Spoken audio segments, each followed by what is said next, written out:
I really want my family to have good breakfasts, but I really don't want to spend a whole lot of time cooking and prepping in the morning when I'm trying to get my day going.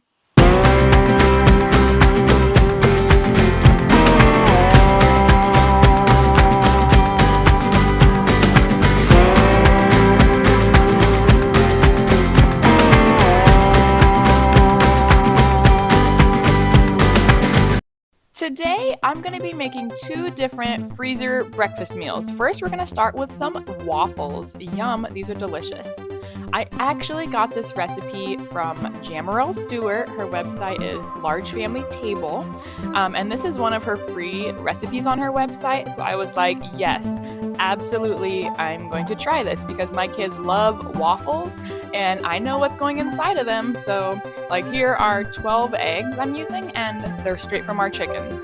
So I know what's in these waffles. 12 eggs to start with.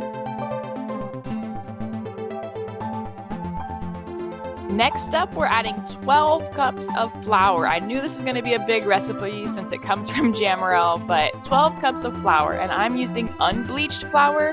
I have this thing now where I have to get unbleached just because I try to cut out toxins, and I'm like, are they using bleach in flour? I don't know. But I soon realized after I added the flour, and then we had to add milk, 8 cups of milk. I'm like, oh wait, this big bowl of mine isn't quite big enough. So I had to get out my big pot that I do a lot of water bath canning in for stuff from our garden and dump it all into this pot.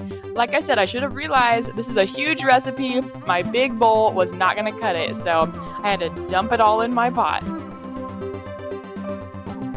Also, don't mind my messy spice rack. I need something bigger because I got too many spices, I guess. I'm just always trying to make stuff at home, homemade now, so I need something bigger to store it all.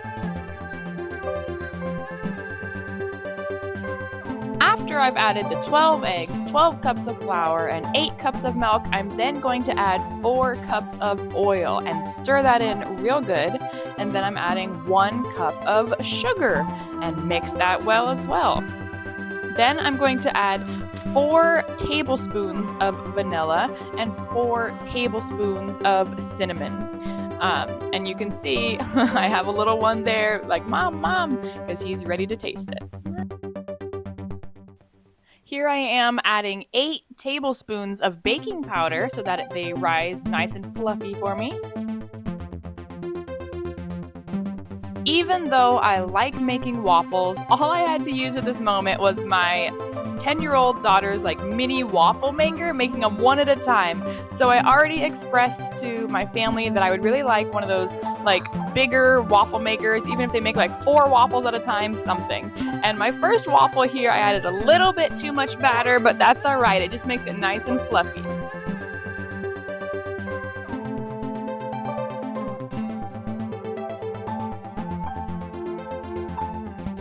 Freeze these into family-sized portions and just thaw them out the night before and heat them up in the morning and you're ready to go. Even though my husband and my 7 kids were eating some as I was making them, I was still able to freeze quite a few. Next up, let's make some breakfast burritos. Yum!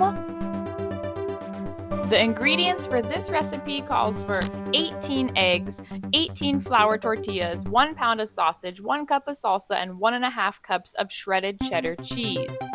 Now, I actually got this recipe from Carrie Bernard at eatingonadime.com.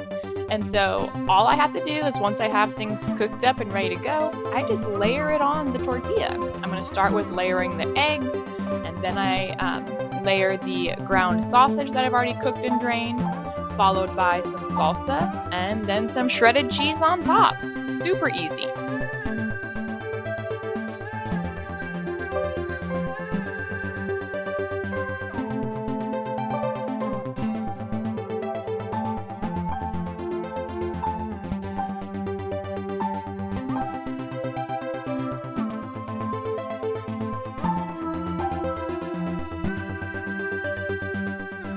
I am not an expert burrito roller by any means, but hey, they stuck together, they didn't fall apart, so I call it a win.